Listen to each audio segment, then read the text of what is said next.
ETF index mutual funds నేర్చుకుని stock మార్కెట్లో రాణించాలనుకుంటున్నారా? వెంటనే ఈ నెంబర్కి కాల్ చేయండి. ఒకవైపు ఆకాశ మార్గంలో అమెరికా క్షిపణులు ఇరాన్ పైన విరుచుకుపడుతుంటే మరొక వైపు అదే అమెరికా నడిబొడ్డున ఒక ఉన్మాది మారణ హోమం సృష్టించాడు. అగ్రరాజ్యం సరిహద్దుల అవతల యుద్ధం చేస్తుంటే లోపల మాత్రం గన్ కల్చర్ అమాయకుల ప్రాణాలను బలి తీసుకుంటుంది. టెక్సాస్ రాష్ట్రంలోని ఆస్టిన్ నగరంలో జరిగిన ఈ భయానక కాల్పుల ఘటనలో ఒక భారతీయ విద్యార్థిని ప్రాణాలు కోల్పోవడం ఇప్పుడు ప్రపంచవ్యాప్తంగా సంచలనం రేపుతోంది. యుద్ధ సెగలు సముద్రాలు దాటి వచ్చి అమెరికా వీధులలో ఇప్పుడు రక్తపాతం పారించాయా అన్న అనుమానాలు వ్యక్తమవుతున్నాయి. ఆదివారం తెల్లవారుజామున అందరూ ప్రశాంతంగా ఉన్న సమయంలో ఆస్టిన్లోని ఒక పాపులర్ బీర్ గార్డెన్ వద్ద ఒక్కసారిగా కాల్పుల మూత మోగింది. సెనెగల్కు చెందిన 53 ఏళ్ల నియాగా డయాగ్నే అనే వ్యక్తి మృగంలా మారిపోయాడు. ఇరాన్ జెండా గుర్తు ఉన్నటువంటి టీషర్ట్ను ధరించి చేతిలో పిస్టల్ మరియు రైఫిల్తో జనంపైకి విచక్షణారహితంగా ఎగబడి కాల్పులు జరిపాడు. పక్కా ప్లాన్తో వచ్చిన ఆ ఉన్మాది క్షణాల వ్యవధిలోనే అక్కడ ఉన్న వారందరినీ పూర్తిగా చెల్లాచెదురు చేసేశాడు. కనిపించిన వారిని కనిపించినట్టుగా కాల్ చేశాడు. ఈ దుర్ఘటనలో 21 ఏళ్లటువంటి భారత సంతతి విద్యార్థిని సవితా షాన్ అక్కడికక్కడే మరణించారు. ఇక ఉన్నత చదువుల కోసం అమెరికా వెళ్ళినటువంటి ఆ యువతి ఇలా ఉగ్రవాద భావజాలం ఉన్నటువంటి వ్యక్తి చేతిలో మరణించడం ఆమె కుటుంబాన్ని ఇప్పుడు తీరని శోకంలోకి ముంచేసింది. సవితతో పాటుగా మరో వ్యక్తి కూడా ఈ దాడిలో మరణించగా సుమారు 14 మంది తీవ్రంగా గాయపడ్డారు. సమాచారం అందుకున్న వెంటనే రంగంలోకి దిగినటువంటి పోలీసులు నిందితుడిని అక్కడికక్కడే కాల్చి చంపారు.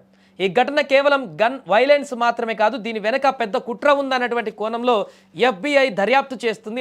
ఎందుకంటే నిందితుడు ధరించినటువంటి టీషర్ట్ పైన ప్రాపర్టీ ఆఫ్ అల్లా అని రాసి ఉండడంతో పాటు ఇరాన్ జెండా గుర్తు ఉండడమే ఇక్కడ అనేక అనుమానాలకు కారణమైంది. ఇప్పుడు ఇరాన్ పైన అమెరికా దాడులు చేస్తున్నటువంటి నేపథ్యంలో ఈ కాల్పులు జరగడంతో ఇరాన్ పైన దాడుల వల్ల అమెరికాలో ప్రతీకార దాడులు జరగవచ్చని FBI డైరెక్టర్ కాష్ పటేల్ హెచ్చరించినటువంటి 24 గంటల్లోనే ఈ దాడి జరిగినట్టుగా అనుమానిస్తున్నారు. ప్రస్తుతం అమెరికాలోని ప్రధాన నగరాలలో హై అలర్ట్ కూడా ప్రకటించారు. పశ్చిమాసియాలో జరుగుతున్నటువంటి యుద్ధం వల్ల స్థానికంగా ఉన్నటువంటి తీవ్రవాద సానుభూతి పరులు రెచ్చిపోయేటువంటి అవకాశం ఉందని కూడా నిఘా వర్గాలు భావిస్తున్నాయి. ఒక సామాన్య విద్యార్థిని యుద్ధానికి ఎటువంటి సంబంధం లేకపోయినా ఇలాంటి ఉన్మాదానికి బలి కావడం పైన ఇండో అమెరికన్ సమాజం ఇప్పుడు తీవ్ర ఆగ్రహం వ్యక్తం చేస్తోంది. అలాగే ఇంకా ఇలాంటి దాడులు కొనసాగే అవకాశం ఉన్నటువంటి నేపథ్యంలో అమెరికా మొత్తంగా కూడా కొన్ని నగరాలను అప్రమత్తం చేశారు. FBI ఇచ్చినటువంటి హెచ్చరికల నేపథ్యంలో ఎక్కడైతే ఇరాన్ మద్దతుదారులు ఉన్నారో ఆ మద్దతుదారులు ఇప్పుడు ఉన్మాదంగా మారి అక్కడ అమెరికాలో ఇలాంటి దుశ్చర్యలకు పాల్పడేటువంటి అవకాశం ఉన్నటువంటి నేపథ్యంలో వారందరినీ అడ్డుకునేందుకు అక్కడ అమెరికన్ పోలీసులను కూడా అలర్ట్ చేయడం జరిగింది FBI. ఏదేమైనా ఈ జరిగినటువంటి కాల్పుల ఘటన అయితే ఇప్పుడు ఒక్కసారిగా అక్కడ తీవ్ర కలకలం రేపుతోంది. ఒకవైపు ఆకాశ మార్గంలో అమెరికా క్షిపణులు ఇరాన్ పైన విరుచుకుపడుతుంటే మరొక వైపు అదే అమెరికా నడిబొడ్డున ఒక ఉన్మాది మారణ హోమం సృష్టించాడు. అగ్రరాజ్యం సరిహద్దుల అవతల యుద్ధం చేస్తుంటే లోపల మాత్రం గన్ కల్చర్ అమాయకుల ప్రాణాలను బలి తీసుకుంటుంది. టెక్సాస్ రాష్ట్రంలోని ఆస్టిన్ నగరంలో జరిగిన ఈ భయానక కాల్పుల ఘటనలో ఒక భారతీయ విద్యార్థిని ప్రాణాలు కోల్పోవడం ఇప్పుడు ప్రపంచవ్యాప్తంగా సంచలనం రేపుతోంది. యుద్ధ సెగలు సముద్రాలు దాటి వచ్చి అమెరికా వీధులలో ఇప్పుడు రక్తపాతం పారించాయా అన్న అనుమానాలు వ్యక్తమవుతున్నాయి. ఆదివారం తెల్లవారుజామున అందరూ ప్రశాంతంగా ఉన్న సమయంలో ఆస్టిన్లోని ఒక పాపులర్ బీర్ గార్డెన్ వద్ద ఒక్కసారిగా కాల్పుల మూత మోగింది. సెనెగల్కు చెందిన 53 ఏళ్ల నియాగా డయాగ్నే అనే వ్యక్తి మృగంలా మారిపోయాడు. ఇరాన్ జెండా గుర్తు ఉన్నటువంటి టీషర్ట్ను ధరించి చేతిలో పిస్టల్ మరియు రైఫిల్తో జనంపైకి విచక్షణారహితంగా ఎగబడి కాల్పులు జరిపాడు. పక్కా ప్లాన్తో వచ్చిన ఆ ఉన్మాది క్షణాల వ్యవధిలోనే అక్కడ ఉన్న వారందరినీ పూర్తిగా చెల్లాచెదురు చేసేశాడు. కనిపించిన వారిని కనిపించినట్టుగా కాల్ చేశాడు. ఈ దుర్ఘటనలో 21 ఏళ్లటువంటి భారత సంతతి విద్యార్థిని సవితా షాన్ అక్కడికక్కడే మరణించారు. ఇక ఉన్నత చదువుల కోసం అమెరికా వెళ్ళినటువంటి ఆ యువతి ఇలా ఉగ్రవాద భావజాలం ఉన్నటువంటి వ్యక్తి చేతిలో మరణించడం ఆమె కుటుంబాన్ని ఇప్పుడు తీరని శోకంలోకి ముంచేసింది. సవితతో పాటుగా మరో వ్యక్తి కూడా ఈ దాడిలో మరణించగా సుమారు 14 మంది తీవ్రంగా గాయపడ్డారు. సమాచారం అందుకున్న వెంటనే రంగంలోకి దిగినటువంటి పోలీసులు నిందితుడిని అక్కడికక్కడే కాల్చి చంపారు. ఈ ఘటన కేవలం గన్ వైలెన్స్ మాత్రమే కాదు, దీని వెనక పెద్ద కుట్ర ఉందన్నటువంటి కోణంలో FBI దర్యాప్తు చేస్తుంది. ఎందుకంటే నిందితుడు ధరించినటువంటి టీషర్ట్ పైన ప్రాపర్టీ ఆఫ్ అల్లా అని రాసి ఉండడంతో పాటు ఇరాన్ జెండా గుర్తు ఉండడమే ఇక్కడ అనేక అనుమానాలకు కారణమైంది. ఇప్పుడు ఇరాన్ పైన అమెరికా దాడులు చేస్తున్నటువంటి నేపథ్యంలో ఈ కాల్పులు జరగడంతో ఇరాన్ పైన దాడుల వల్ల అమెరికాలో ప్రతీకార దాడులు జరగవచ్చని FBI డైరెక్టర్ కాష్ పటేల్ హెచ్చరించినటువంటి 24 గంటల్లోనే ఈ దాడి జరిగినట్టుగా అనుమానిస్తున్నారు. ప్రస్తుతం అమెరికాలోని ప్రధాన నగరాలలో హై అలర్ట్ కూడా ప్రకటించారు. పశ్చిమాసియాలో జరుగుతున్నటువంటి యుద్ధం వల్ల స్థానికంగా ఉన్నటువంటి తీవ్రవాద సానుభూతి పరులు రెచ్చిపోయేటువంటి అవకాశం ఉందని కూడా నిఘా వర్గాలు భావిస్తున్నాయి.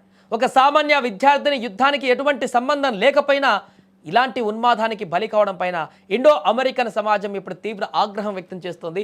అలాగే ఇంకా ఇలాంటి దాడులు కొనసాగే అవకాశం ఉన్నటువంటి నేపథ్యంలో అమెరికా మొత్తంగా కూడా కొన్ని నగరాలను అప్రమత్తం చేశారు. FBI ఇచ్చినటువంటి హెచ్చరికల నేపథ్యంలో ఎక్కడైతే ఇరాన్ మద్దతుదారులు ఉన్నారో ఆ మద్దతుదారులు ఇప్పుడు ఉన్మాదంగా మారి అక్కడ అమెరికాలో ఇలాంటి దుశ్చర్యలకు పాల్పడేటువంటి అవకాశం ఉన్నటువంటి నేపథ్యంలో వారందరినీ అడ్డుకునేందుకు అక్కడ అమెరికన్ పోలీసులను కూడా అలర్ట్ చేయడం జరిగింది FBI. ఏదేమైనా ఈ జరిగినటువంటి కాల్పుల ఘటన అయితే ఇప్పుడు ఒక్కసారిగా అక్కడ తీవ్ర కలకలం రేపుతోంది. ఒకవైపు ఆకాశ మార్గంలో అమెరికా క్షిపణులు ఇరాన్ పైన విరుచుకుపడుతుంటే మరొక వైపు అదే అమెరికా నడిబొడ్డున ఒక ఉన్మాది మారణ హోమం సృష్టించాడు. అగ్రరాజ్యం సరిహద్దుల అవతల యుద్ధం చేస్తుంటే లోపల మాత్రం గన్ కల్చర్ అమాయకుల ప్రాణాలను బలి తీసుకుంటుంది. టెక్సాస్ రాష్ట్రంలోని ఆస్టిన్ నగరంలో జరిగిన ఈ భయానక కాల్పుల ఘటనలో ఒక భారతీయ విద్యార్థిని ప్రాణాలు కోల్పోవడం ఇప్పుడు ప్రపంచవ్యాప్తంగా సంచలనం రేపుతోంది. యుద్ధ సెగలు సముద్రాలు దాటి వచ్చి అమెరికా వీధులలో ఇప్పుడు రక్తపాతం పారించాయా అన్న అనుమానాలు వ్యక్తమవుతున్నాయి.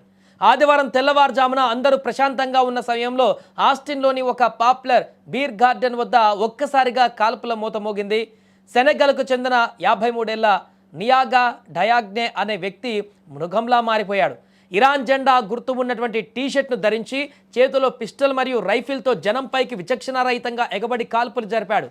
పక్కా ప్లాన్తో వచ్చిన ఆ ఉన్మాది క్షణాల వ్యవధిలోనే అక్కడ ఉన్న వారందరినీ పూర్తిగా చెల్లాచెదురు చేసేశాడు. కనిపించిన వారిని కనిపించినట్టుగా కాల్ చేశాడు. ఈ దుర్ఘటనలో 21 ఏళ్లటువంటి భారత సంతతి విద్యార్థిని సవితా షాన్ అక్కడికక్కడే మరణించారు. ఇక ఉన్నత చదువుల కోసం అమెరికా వెళ్ళినటువంటి ఆ యువతి ఇలా ఉగ్రవాద భావజాలం ఉన్నటువంటి వ్యక్తి చేతిలో మరణించడం ఆమె కుటుంబాన్ని ఇప్పుడు తీరని శోకంలోకి ముంచేసింది. సవితతో పాటుగా మరో వ్యక్తి కూడా ఈ దాడిలో మరణించగా సుమారు 14 మంది తీవ్రంగా గాయపడ్డారు. సమాచారం అందుకున్న వెంటనే రంగంలోకి దిగినటువంటి పోలీసులు నిందితుడిని అక్కడికక్కడే కాల్చి చంపారు. ఈ ఘటన కేవలం గన్ వైలెన్స్ మాత్రమే కాదు, దీని వెనక పెద్ద కుట్ర ఉందన్నటువంటి కోణంలో FBI దర్యాప్తు చేస్తుంది. ఎందుకంటే నిందితుడు ధరించినటువంటి టీషర్ట్ పైన ప్రాపర్టీ ఆఫ్ అల్లా అని రాసి ఉండడంతో పాటు ఇరాన్ జెండా గుర్తు ఉండడమే ఇక్కడ అనేక అనుమానాలకు కారణమైంది. ఇప్పుడు ఇరాన్ పైన అమెరికా దాడులు చేస్తున్నటువంటి నేపథ్యంలో ఈ కాల్పులు జరగడంతో ఇరాన్ పైన దాడుల వల్ల అమెరికాలో ప్రతీకార దాడులు జరగవచ్చని FBI డైరెక్టర్ కాష్ పటేల్ హెచ్చరించినటువంటి 24 గంటల్లోనే ఈ దాడి జరిగినట్టుగా అనుమానిస్తున్నారు. ప్రస్తుతం అమెరికాలోని ప్రధాన నగరాలలో హై అలర్ట్ కూడా ప్రకటించారు. పశ్చిమాసియాలో జరుగుతున్నటువంటి యుద్ధం వల్ల స్థానికంగా ఉన్నటువంటి తీవ్రవాద సానుభూతి పరులు రెచ్చిపోయేటువంటి అవకాశం ఉందని కూడా నిఘా వర్గాలు భావిస్తున్నాయి. ఒక సామాన్య విద్యార్థిని యుద్ధానికి ఎటువంటి సంబంధం లేకపోయినా ఇలాంటి ఉన్మాదానికి బలి కావడం పైన ఇండో అమెరికన్ సమాజం ఇప్పుడు తీవ్ర ఆగ్రహం వ్యక్తం చేస్తోంది. అలాగే ఇంకా ఇలాంటి దాడులు కొనసాగే అవకాశం ఉన్నటువంటి నేపథ్యంలో అమెరికా మొత్తంగా కూడా కొన్ని నగరాలను అప్రమత్తం చేశారు. FBI ఇచ్చినటువంటి హెచ్చరికల నేపథ్యంలో ఎక్కడైతే ఇరాన్ మద్దతుదారులు ఉన్నారో ఆ మద్దతుదారులు ఇప్పుడు ఉన్మాదంగా మారి అక్కడ అమెరికాలో ఇలాంటి దుశ్చర్యలకు పాల్పడేటువంటి అవకాశం ఉన్నటువంటి నేపథ్యంలో వారందరినీ అడ్డుకునేందుకు అక్కడ అమెరికన్ పోలీసులను కూడా అలర్ట్ చేయడం జరిగింది FBI. ఏదేమైనా ఈ జరిగినటువంటి కాల్పుల ఘటన అయితే ఇప్పుడు ఒక్కసారిగా అక్కడ తీవ్ర కలకలం రేపుతోంది.